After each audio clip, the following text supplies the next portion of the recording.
हम विचार करें, फिर विचार करें क्रूरता और करुणा पर कि क्रूरता की वृत्ति कैसे मिटे। कुछ परिवार में भी ऐसे क्रूर होते हैं कि पिटाई करने में संकोच नहीं करते। पति क्रूर होता है, पत्नी की काफ़ी पिटाई कर देता है, और कहीं कहीं पत्नी भी क्रूर होती है तो पति की भी पिटाई कर देती है। दोनों प्रकार की घटनाएं सामने आती है। कम मात्रा का भेद हो सकता है, पर घटना आती है दोनों प्रकार की। क्रूरता के कारण, क्रूरता के कारण अभी अभी इन दिनों में कई बार समाचार पत्रों में पढ़ा कि लड़के ने कुल्हाड़ी से मां को मार और 2-3 को और मार। कैसे मार सकता है? मां को कैसे मार सकता है?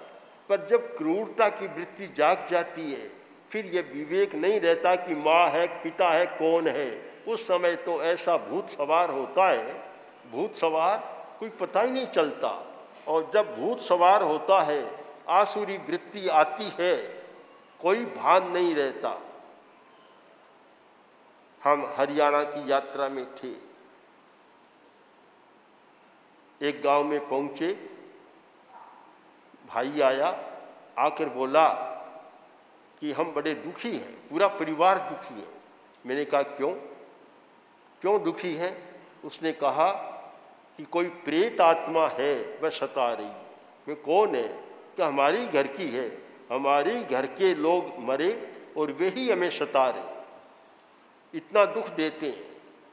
मैंने कहा ठीक है, कभी बात कराओ, हमारे सामने बात कराओ। परिवार को लेकर आया, पूरे परिवार को लेकर आया, और जब बात चली सताने की तो वह बोलता है कि हमने कहा तुम अपने परिवार वालों को क्यों सताते हो? तो उत्तर यही, क्रूरता का उत्तर, कि हमारा कोई परिवार नहीं होता, हमें तो यह सताने में मजा आता, आनंद आता है। जहाँ क्रूरता है वहाँ दूसरे को सताने में भी आनंद आता है, सुख मिलता है, सुखानुभव होता है। कहा कि कुछ बदल सकते हो? कि कैसे बदले? हमारे तो आचरण ही क्रूरता का है। हमें तो बस मारना, पीटना, सताना, दुखी करना, फोड़ा कहते हैं ना, फोड़ा घालना, इनमें ही आनंद आता है ज़्यादा। इनमें रस है हमारा ये मैत्री, करुणा, और उसमें कोई रस नहीं है हमारा। तो प्रेत आत्मा में ये होता होगा, कुछ प्रेत आत्मा, सब में तो नहीं होता, जिनको कहते हैं असुर, उनमें होता होगा।